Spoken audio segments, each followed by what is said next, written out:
Hey friends, Ash here with Gents. Hope you're doing well. Today I'm going to be talking to you guys about some niche fragrances that have designer sensibilities. These are really versatile scents, easy to wear, easy to like. They've got that mass appeal to them. You know, they have that luxurious edge, but with a touch of designer. What does that mean? I don't know. Oh wait, yeah I do. I just mean that they smell like you might expect a designer fragrance to smell, only much more well done. So let's jump into it. Let's check some of these out.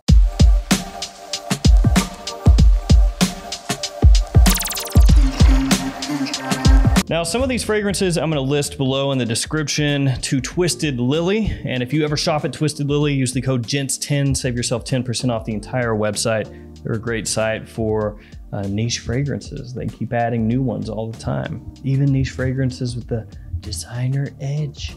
All I'm saying is sometimes niche fragrances you can only really find at retail, but 10% off is not retail. It's 90% of retail. Let's kick things off with a really obvious one. Elysium from Raja Parfum. This is the Parfum Cologne version of Elysium. It's a really slick bottle too. I like it. Nice blue gradient. This one has citrus, vetiver, juniper, ambergris, and black currant as some of the notes in the fragrance.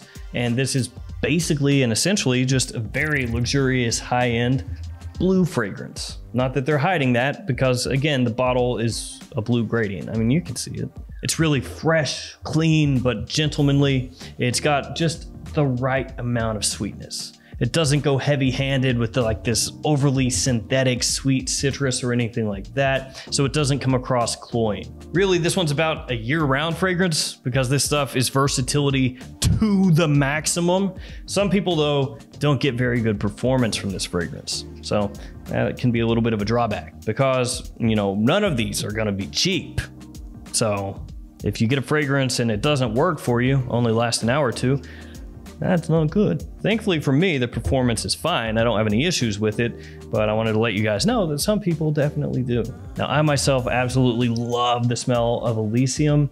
That's because it pretty much plays into what I like in general. A really nice citrus, one, like I said, that's not too synthetic. Nice vetiver, kind of dry, woodsy, fresh, modern base, and then a bit of juniper, giving it that slight, sort of aromatic tinge. Really enjoy it, great stuff. Next up, a fragrance that once upon a time, back in the day, got a whole bunch of hype, and nowadays, it's kind of relegated to the back shelf, seems like.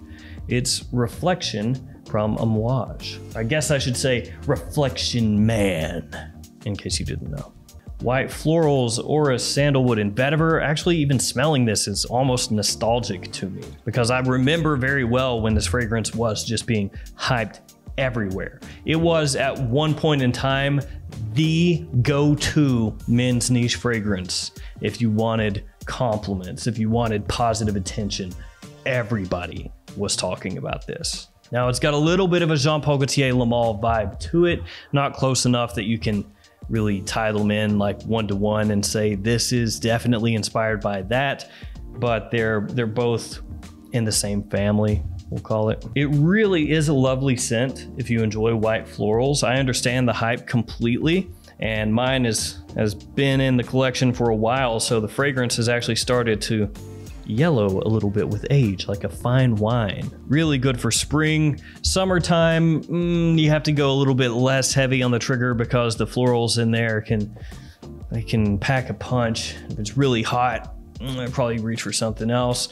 And early fall, it'll work well too. So that one, even though it's been forgotten a bit, is still a great fragrance, a great reach. And nowadays, you know, with it flying slightly more under the radar than it used to, you know, it's a little bit more unique. Next up, a good old Parfums de Marly, Sedley. Mint, citrus, lavender, ambroxan, and cashmere, some of the notes in the fragrance.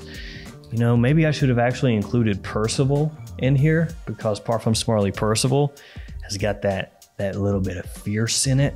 Abercrombie and Fitch making itself known in the PDM lineup, but I wrote down Sedley first, so Sedley is what we're going with, just with a shout out to Percival also. So this one is really fresh and brisk, kind of enlivening because of that mint when you spray this on. You know, it's It's really got this pop to it.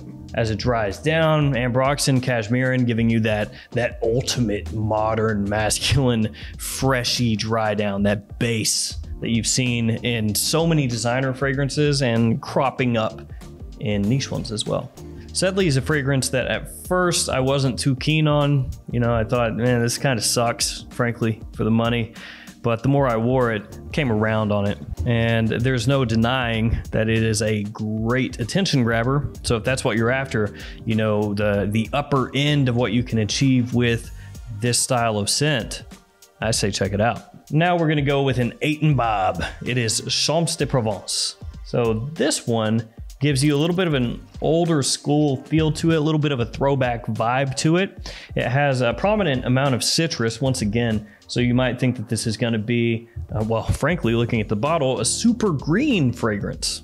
But in actuality, it ends up being more of a creamy white floral citrus as the main part of the fragrance. You've also got some musk and ambroxan in the base, which is kind of nondescript in a way. You know, it's just one of those clean, fuzzy sort of dry downs where it doesn't necessarily stick with you all that much. It's really about that opening in mid with the creamy orange blossom mixing with orange. So this one doesn't get as much love as you might expect, and that's for a couple of reasons. First off, it is from 8 & Bob, which not a whole ton of people know about. The main fragrance people know about from 8 & Bob is just 8 & Bob, the original. And that one gets hype because the brand says that that is the fragrance that JFK wore.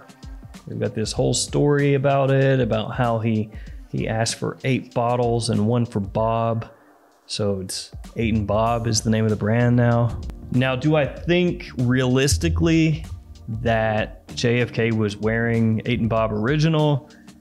Nah, probably not. More realistically, it's marketing, but still yet, that's the one that most people know. And maybe Nuit de Megève, that one's really good. If you like vetiver. So that's one reason people don't know the house as much. The other reason, like I mentioned before, a little bit of a throwback feel to this one when you first spray it on. So some people that maybe don't appreciate older style citrus fragrances may not like this one so much. Now that being said, I don't think it's entirely old school. It's definitely done with a modern twist. Like I said, it's got this sort of creaminess that you're not going to find in older style citrus fragrances because those are usually really sharp. You know, when you first spray them on, they've got that that kind of lemon a lot of times that will just pop you right in the nose. I think this one's really nice for spring and summer, as long as it's not too hot, and early fall. Solid daytime fragrance, office safe as well. It just gets overlooked and buried. Now this next one does not get buried. It's gotten a lot of hype, and I'm one of the people that's hyped it a bit, I guess, because I like it so much. It is African Leather from Mimo Paris. So this one definitely has a designer feel to it, and you can tell right away. And it's mainly due to how the cardamom and the saffron are used. I mean, you can pick it up right from the atomizer.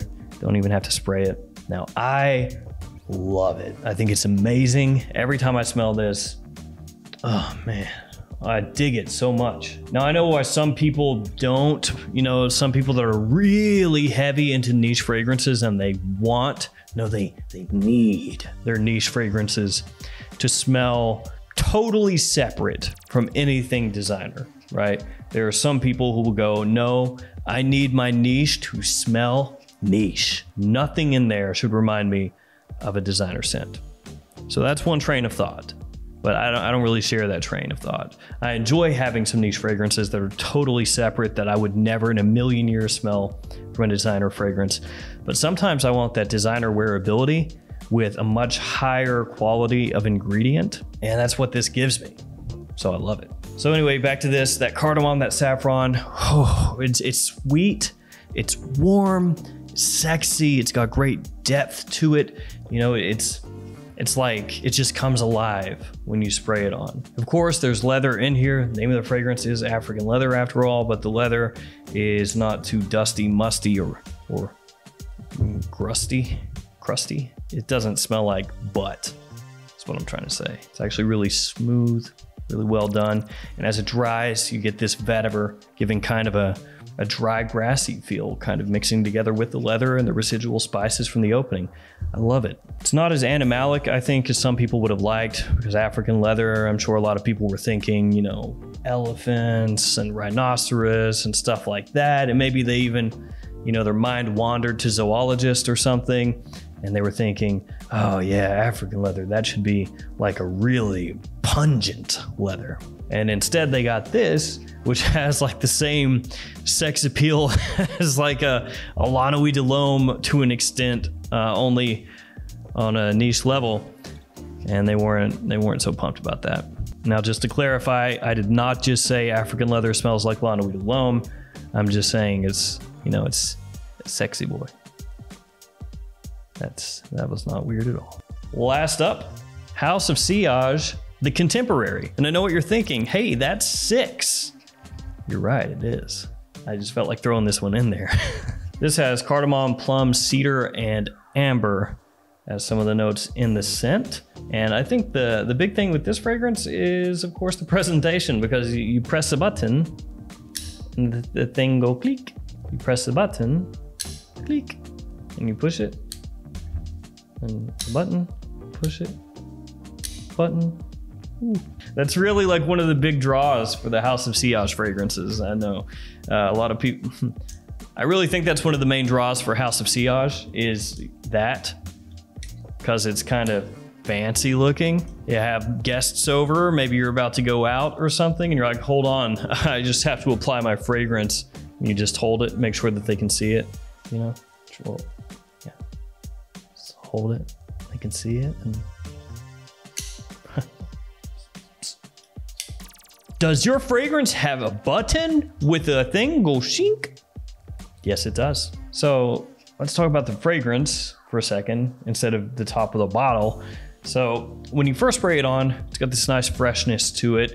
And as it dries down, it gets darker, obviously with the plum and the amber coming out. And you get that cardamom that kind of carries through from the opening, through the mid, into the dry down. Once again, cardamom being one of those spices that's just almost universally appealing. I would say that this one definitely smells of a designer style. When you smell it, it's absolutely made to be just mass appealing with no divisiveness whatsoever. The quality is higher than you would find on a typical designer fragrance, of course, but the scent profile, designer through and through. The versatility here, very high. The likability, very high.